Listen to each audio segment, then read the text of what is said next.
Hello everyone. Today I'm going to discuss about bracketed diagrams.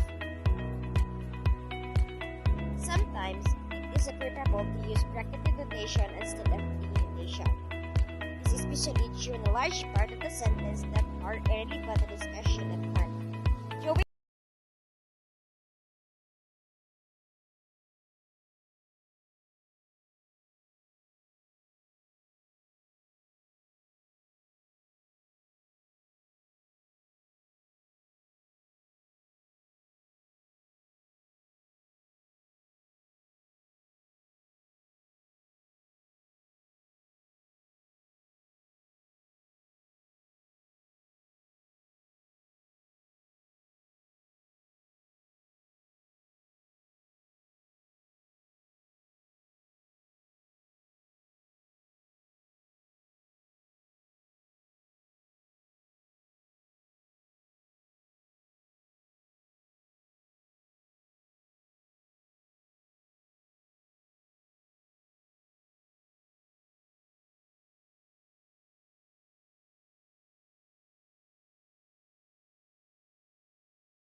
Good morning, I am Shaika, one of the reporter for today.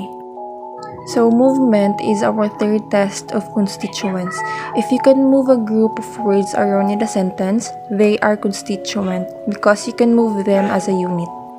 So the basic study behind the movement is that words can move together as a unit, they form as a constituent. So there are several different types of movement tests. We will discuss two in this. We have clifting and proposing. We will start with the clifting test, which is the part of the movement test. So take a look in this example sentence. The man bought a new phone at the store. Now the clifting which you do is it was or is a blank, that, and then continue. So here is an example. Okay, so say you wanna find out this at the store is a constituent. You would say something like, it was at the store that the man bought a new phone. And that is a perfectly good sentence. And at the store form is a constituent.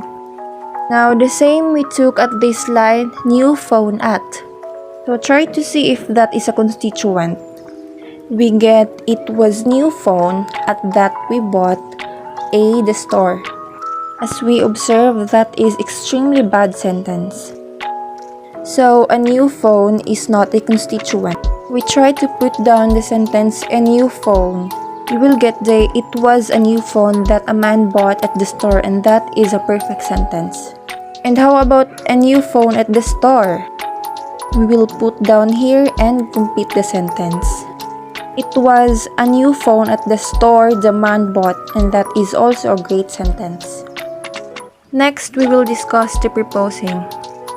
Say for example, our sentence is, I like half-pound steaks. Proposing will be taking a constituent and proposing get to the beginning of the sentence. We would say half-pound of steaks is what I like, and that works a constituent. Again, the movement test is only reliable when you keep the meaning roughly and the same as the original sentence. And finally, we also have the test of coordination, or it also called conjunction. It coordinates structures or constituents linked by a conjunction like and or. Only constituents of the same syntactic category can be conjoined. So the coordination or conjunction is basically putting a group of two things together, then their constituents of the same type. So here's an example.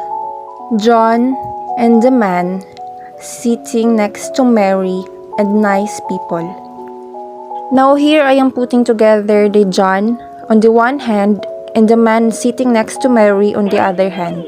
So since I am able to connect these two, that means each one of a constituent and the three of both can constituents of the same type. So this is a noun or a noun phrase, and this also must be a noun or a noun phrasing. We only connect the things that are alike. So I know that right at the back of the man sitting next to Mary, even though contains 6 words, is a noun phrase, nevertheless, just like John is. If you can coordinate a group of words with a similar group of words, then they form a constituent. And that's all. Thank you for listening and have a good day. Good afternoon, everyone. I am Rona Soria, your next reporter.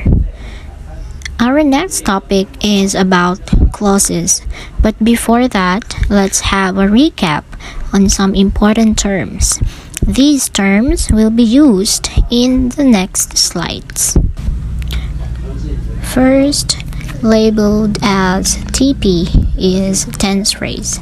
Next is NPs for noun phrases, VPs for verb phrases, APs for adjective or adverb phrases, PPs for prepositional phrases, CPs for embedded clauses, C for complementizer, T for modal verbs or auxiliary verbs, D for determiners, N for noun, and verb V. Now that we've done our recap, let's get started. In the previous presentation given by our reporter, we've seen how the noun phrases, verb phrases, adjective or adverb phrases, and prepositional phrases can be hierarchically organized with respect to one another. One thing that we haven't accounted for is the structure of the sentence, or more accurately, clause. Let us now take a look at this example. Bill frequently got his buckets from the store for $1. When we say clause, a clause consists of a noun phrase and a verb phrase. In this example, our noun phrase is Bill, and our verb phrase is frequently got his buckets from the store for $1.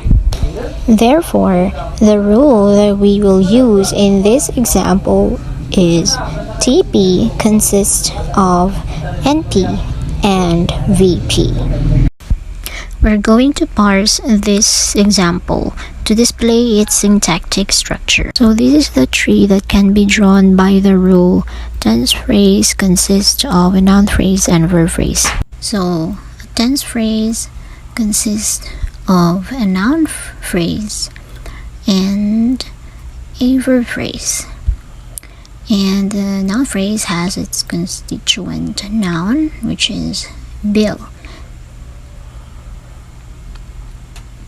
And in the verb phrase, it consists of an adverb phrase and a verb.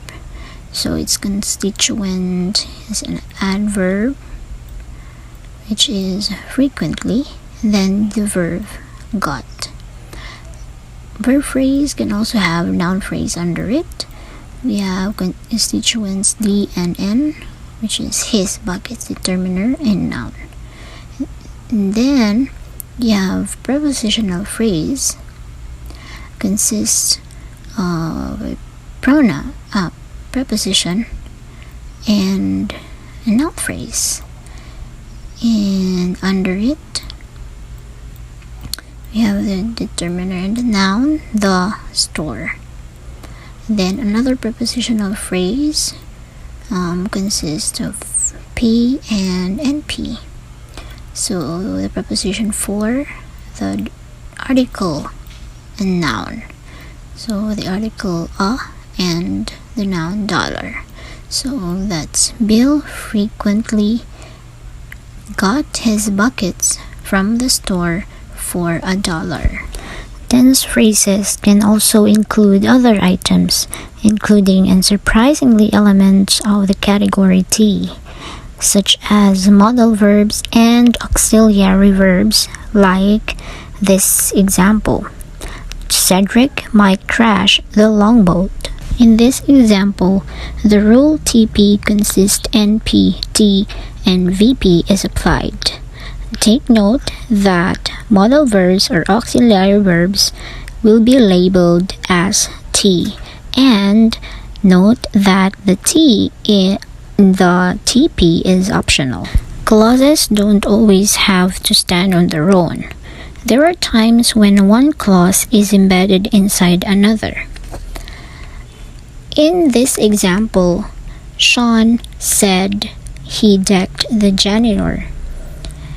The clause he decked the janitor lies inside the larger main clause. Often embedded clauses are introduced by a complementizer like that or if. In order to introduce complementizers, we need a special rule. So its CP or complementizer phrase consists of C and TP. Note that C is labeled here with close and open parentheses.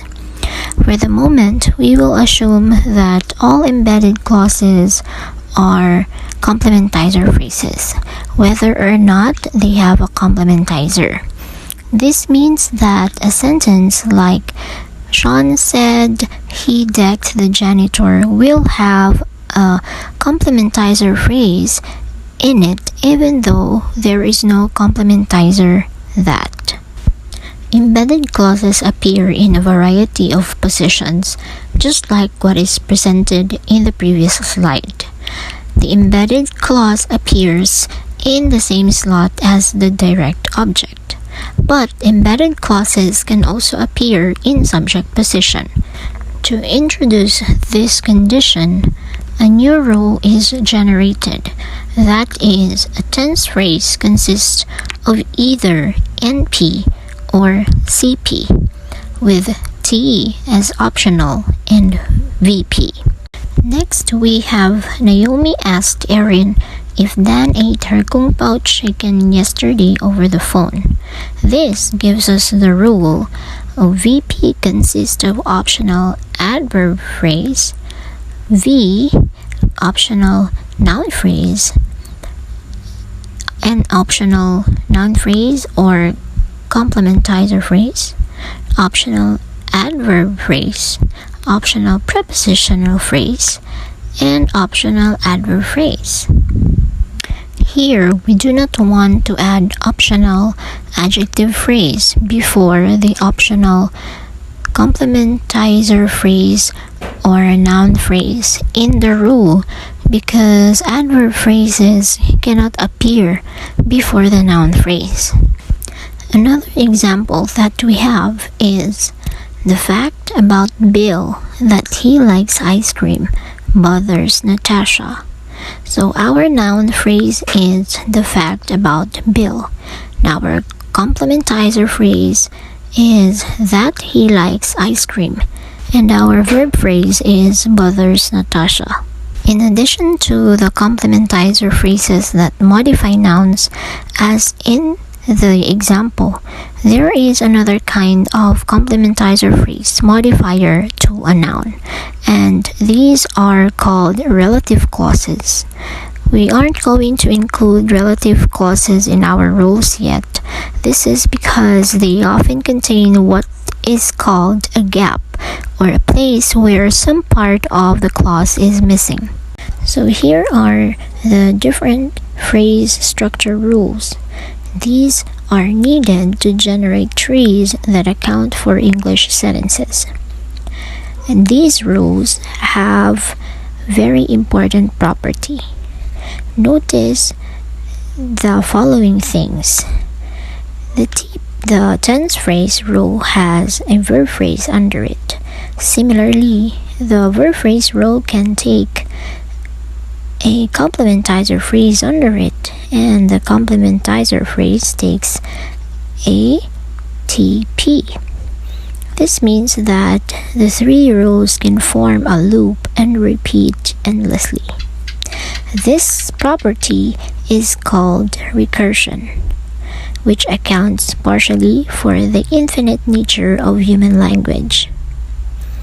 Because you get these endless loops, it is possible to generate sentences that have never been heard before. This simple property of these rules thus at least partly explains the creativity of human language, which in itself is a remarkable result. To illustrate the different phrase structure rules being mentioned, let's take a look at this example. The man from New York has often said that he gave peanuts to elephants. As you can see, tense phrase consists of noun phrase and verb phrase. Notice that this time we have a modal verb labeled T, which is optional. Noun phrase consists of a determiner, an adjective phrase, noun, and also takes a prepositional phrase. The determiner here is the adjective phrase big modifying the noun man, and the prepositional phrase here is from New York. So that's the big man from New York. Now under the verb phrase, it consists of adverb phrase, verb, and complementizer phrase. For the adverb phrase, we have the adverb often. For the verb, we have the verb said.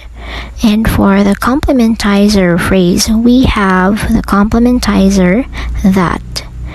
In this example, complementizer takes another tense phrase. Here, the second tense phrase consists of a noun phrase and verb phrase. For the noun phrase, we have the noun as its subconstituents. And for the verb phrase, it takes a verb, a noun phrase, and a prepositional phrase. So the verb gave the noun phrase peanuts and its prepositional phrase 2 elephants. So that's the end of my report. Thanks for listening. Now I'd like to give the floor to the next presenter, Miss Monteflor. Good day. Can I request everybody to listen as I discuss this topic? Okay, thank you. I am Carol Joy Shanilo and I was assigned to discuss the phrase structure rules for adverb phrases, prepositional phrases, and verb phrases. Phrase structure rules is a grammar contains a set of rules that generates the trees. So, a short recap for the previous discussion, the reporter discussed the phrase structure rules for adjective phrases with these constituents, the big yellow book, the very yellow book, as an example, and stated that these two noun phrases have radically different structure despite their surface similarity. The picture on the screen gives us the following structure for the two noun phrases. Let's move forward to the phrase structure rules for adverb phrases. Let us define first what is an adverb. It is a word which modifies the meaning of a verb, an adjective, and another adverb, a phrase or a clause. Brutally, quickly, briskly is an example of an adverb. Ran quickly and spoke softly is an example of adverb phrase. After introducing the adjective phrases rule, a very similar rule to introduce is adverb phrases. Very quickly is an adverb phrase, and let's create a tree structure using these constituents. This gives us the rule: adverb phrase consists of obligatory adverb and optional adverb phrase.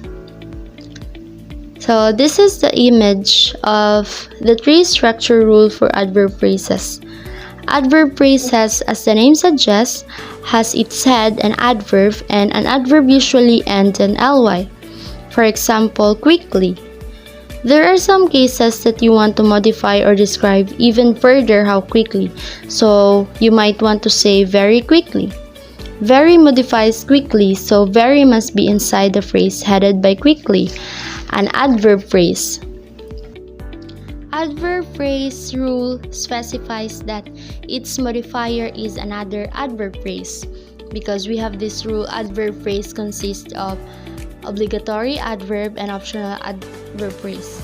And the rules that not say adverb phrase consists of obligatory adverb and optional adverb. So you will never get these trees of this form, the picture on the right side. And in this structure, you might wonder that the tree is a little confusing. There are two adverbs and two adverb phrases. Remember that the constituents are phrases, and a phrase consists of a head and modifiers. The categorical type of the head determines the categorical type of the phrase. The head of the phrase is the word that gives the phrase its category. For example, the head of the noun phrase is the noun. The head of a prepositional phrases is the preposition. The head of the adjective is an adjective. And the head of an adverb is an adverb. And let's try to differentiate the tree structure of an adjective phrase and compare it to a complex adverb phrase. The head very is the head of an adverb phrase, and the adjective yellow is the head of adjective phrase. And this structure is for adjective phrase. Let's compare it to the tree structure of adverb phrases. So we have here the same kind of headiness, except both elements are adverbs. For this tree structure, very is the head of the lower adverb phrase. In the second picture, it emphasizes that quickly is the head of the higher one. To conclude, we have two adverbs, so we have two adverb phrases and each has their own head. And with this in mind, we can explain why the word very is embedded in the adjective phrase. To understand better, let's discuss the principle of modification, a revised version. If an XP, that is a phrase with some category X, modifies some head Y, then XP must be a sister to Y, daughter of YP. It means that if we take the adjective phrase to be the mother, then its daughters are the adverb phrase and the head adjective. Since adverb phrase and adjective are both daughters of the same mother, then we can say that they are sisters. In the definition above the picture, it means that X and Y are variables that stands for any category. If one phrase XP or adverb phrase modifies some head adjective which represents the variable Y, then the XP must be a sister to Y, or should we conclude that the adverb phrase and adjective are sisters, and meaning that they must share a mother. You'll notice that this relationship is asymmetric. Adverb phrase modifies adjective, but adjective does not modify adverb phrase. The next phrase structure rules is for prepositional phrases. Let us define first what is the preposition. It is a word which links to noun, pronouns, adjective, verbs, and phrases to other words in a sentence to form a proper sentence. For instance, in, at, on, of, and to are some examples of prepositions. And for prepositional phrases, an example of this are on the chair, under the table, and off the counter. It is the next major kind of constituents. Most prepositional phrases take the form of a preposition or the head, followed by a noun phrase. These constituents have a preposition and a noun phrase. Later on, let's apply the prepositional phrases rule in these constituents. So we have here to the store, which the word to or the head of the prepositional phrases, while the store is a noun phrase. With is the head of prepositional phrases, and acts is a noun phrase. Behind is the head of prepositional phrases, and the rubber tree is a noun phrase. The rules appears to be prepositional phrases consist of obligatory preposition and obligatory noun phrase. And this is what it looks like when we create a tree structure. The prepositional phrases can break into preposition and noun phrase. The preposition has its head with, and the noun phrase can also break into subconstituents, which is the an as the determiner and acts as a noun. In the rule, it seems that both noun phrase and the preposition is obligatory. There may actually be some evidence for treating the noun phrase in prepositional phrases as optional. There is a class of prepositions, traditionally called particles, that don't require a following noun phrase. So for example, I haven't seen him before. I blew it up.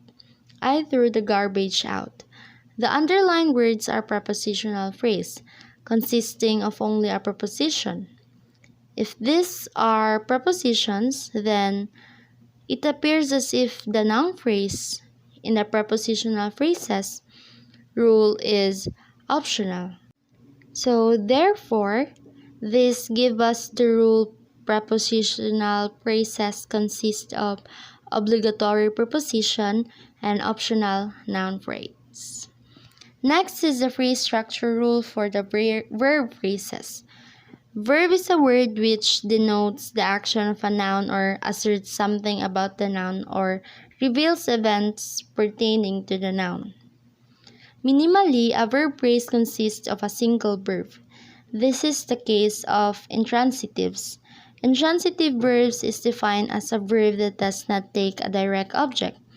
It seems that there is no word in the sentence that tells who or what received the action of the verb.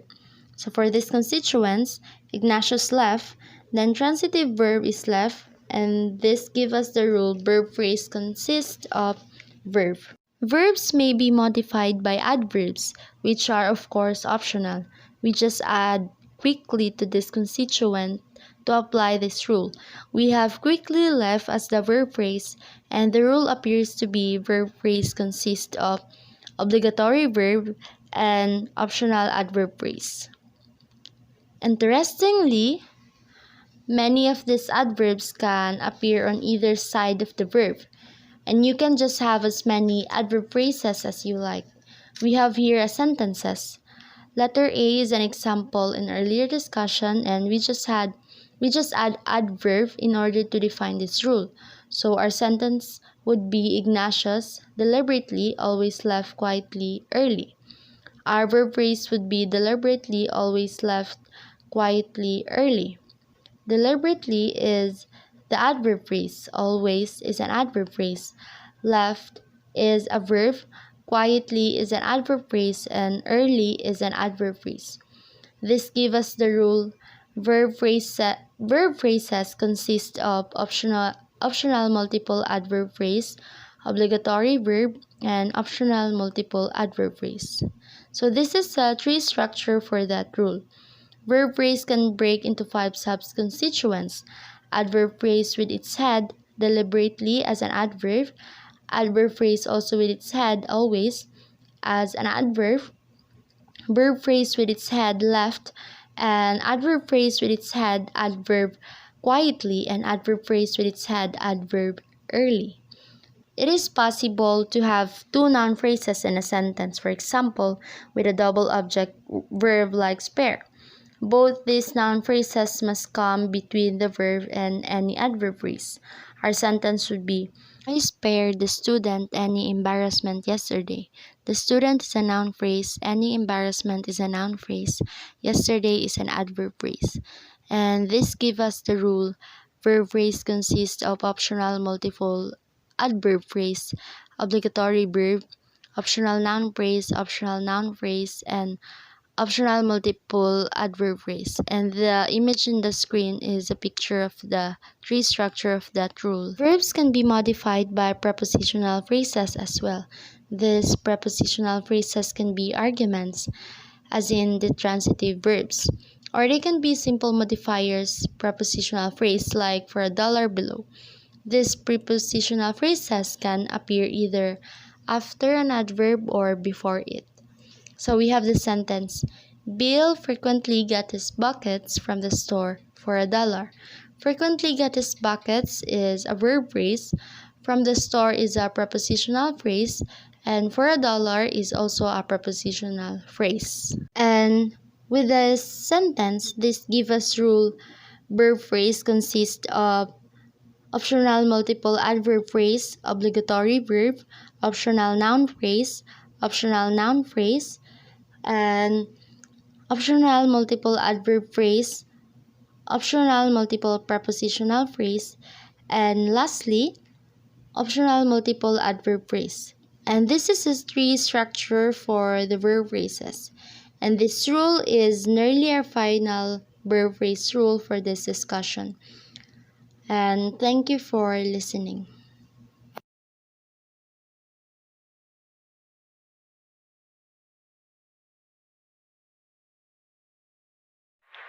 Good morning, everyone. This is Pamela Jane Balahay, and I will be your next reporter. Let us proceed to the topic, which is rules and trees. Now we have the tools necessary to develop a simple theory of sentence structure.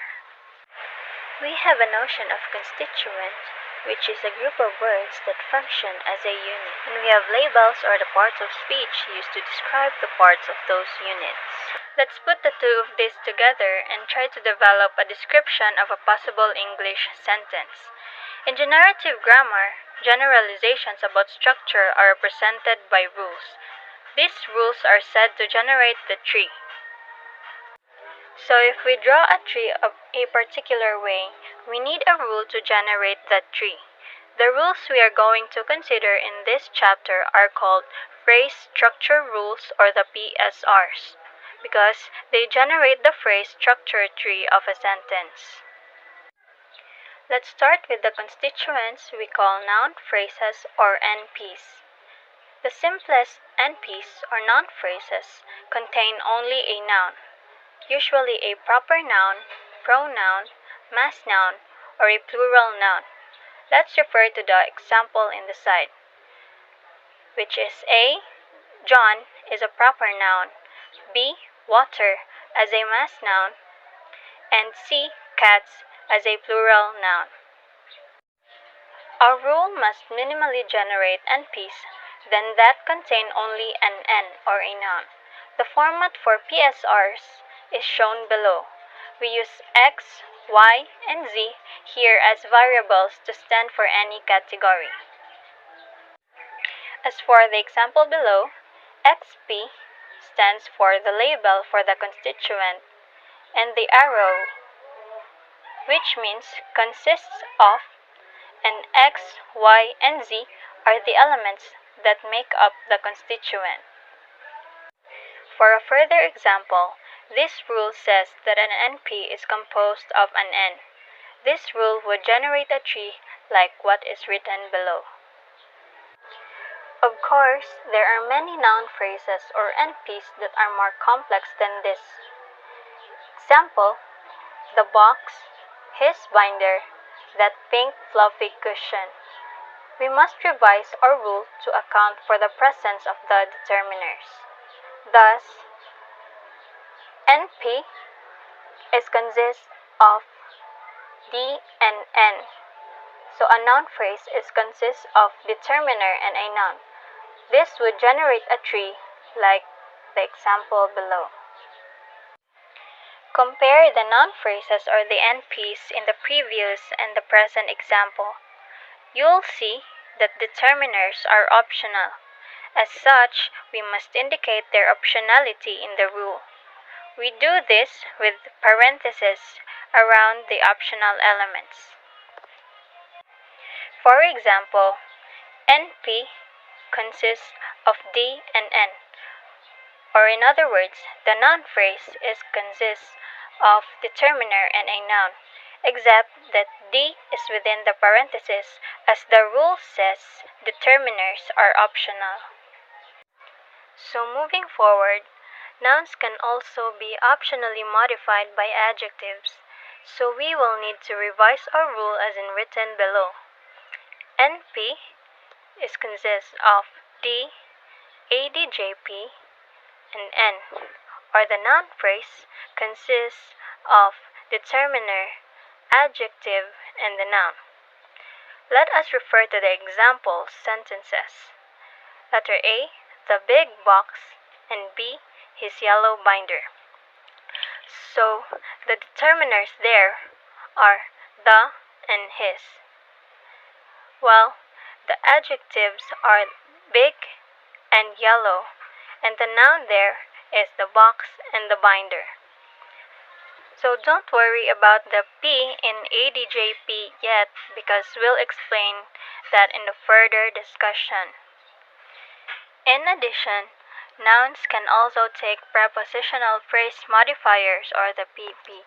So once again, we'll have to revise our rule. It is written as NP consists of D, ADJP, N, and PP, wherein D, ADJP, and PP are within the parentheses as they are optional. So the example sentences are A, the big box of crayons, and B, his yellow binder with a red stripe.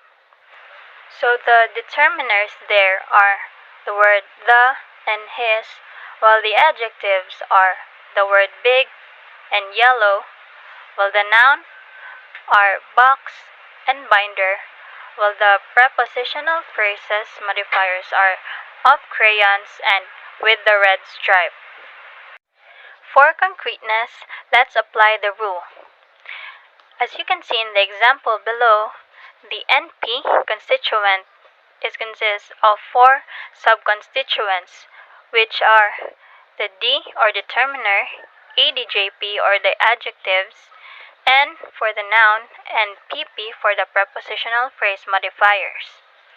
For the moment, we need to make one more major revision to our NP rule.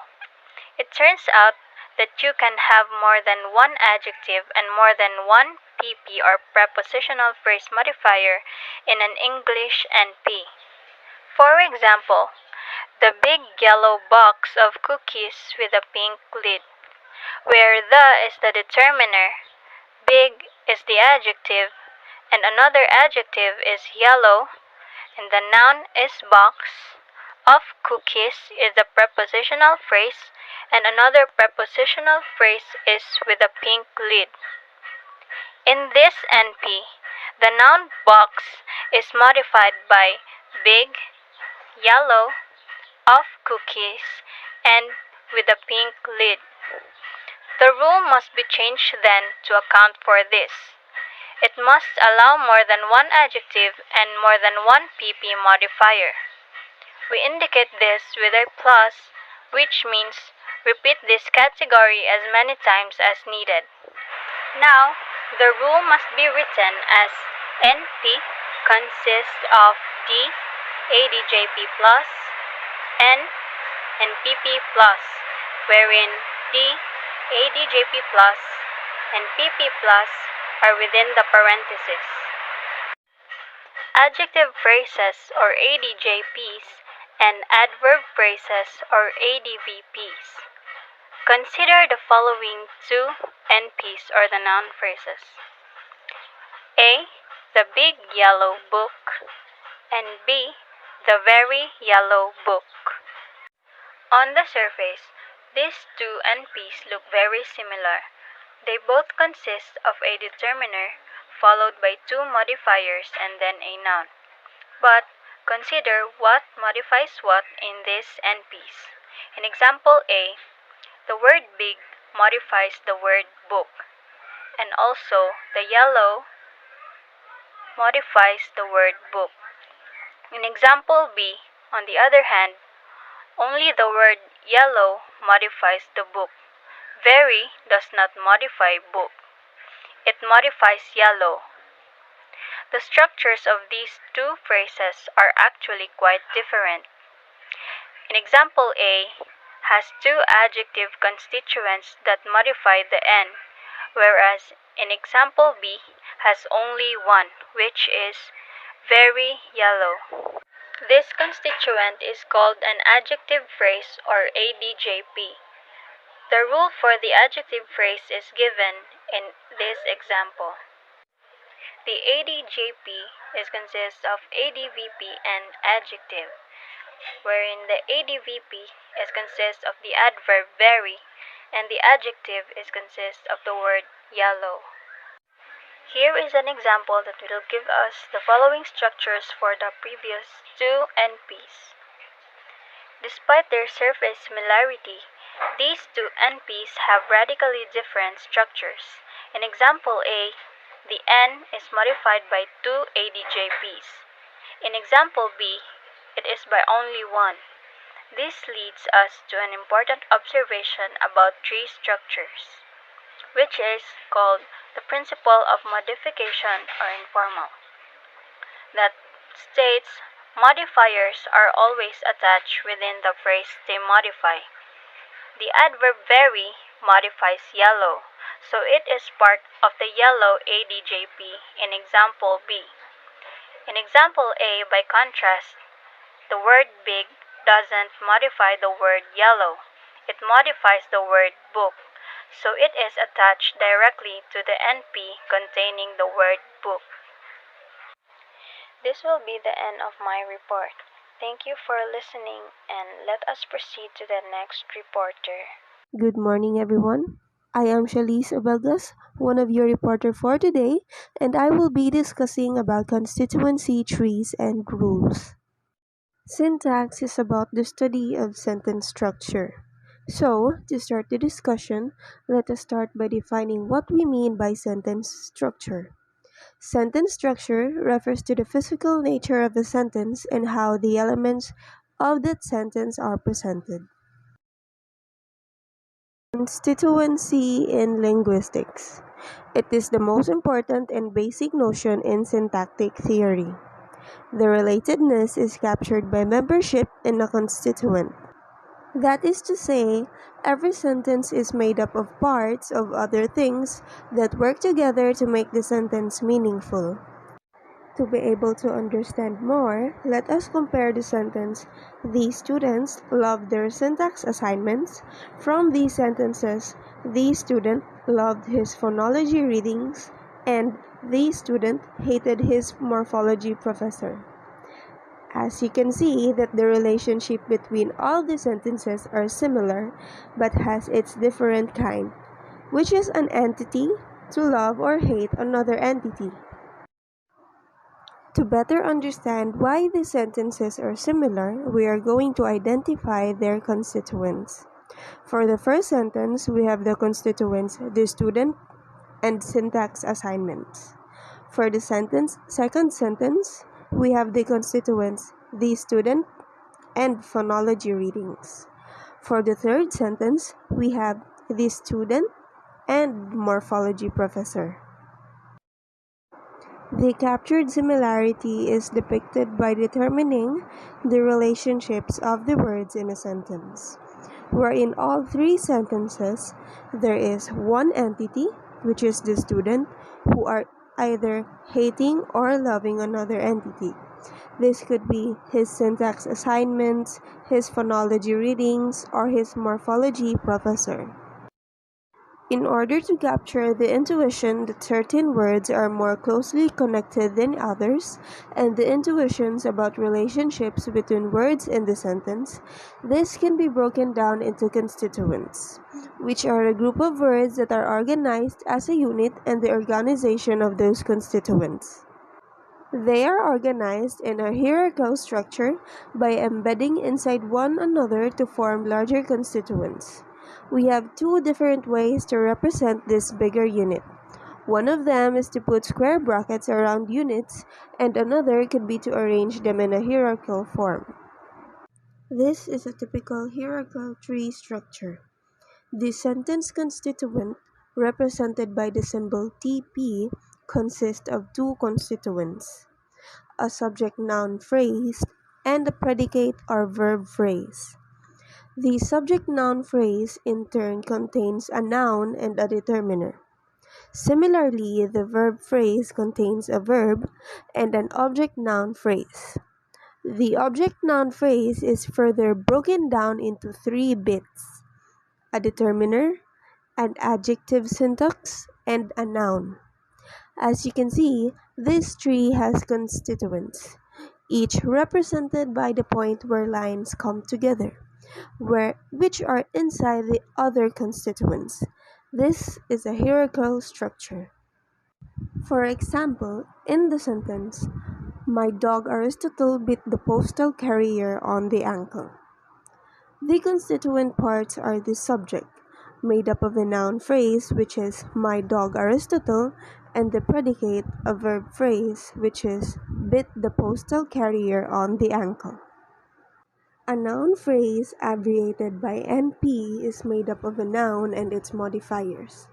Modifiers that come before the noun include articles, possessive nouns, possessive pronouns, adjectives, or participles.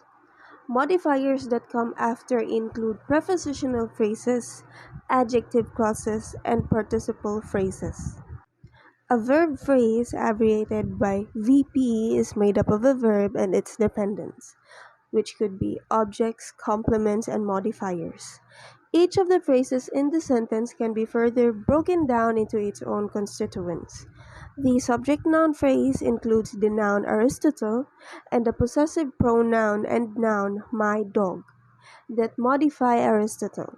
The verb phrase includes the verb bit, the noun phrase "the postal carrier," and the prepositional phrase "on the ankle."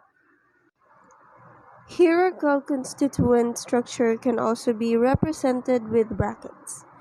Each pair of brackets represents a constituent. We normally put the label of the constituent on the left member of the pair. As you can see, bracketed diagrams are much harder to read. However, sometimes bracketed diagrams have their uses. So, you should be able to translate back and forth between the trees and bracketed diagrams.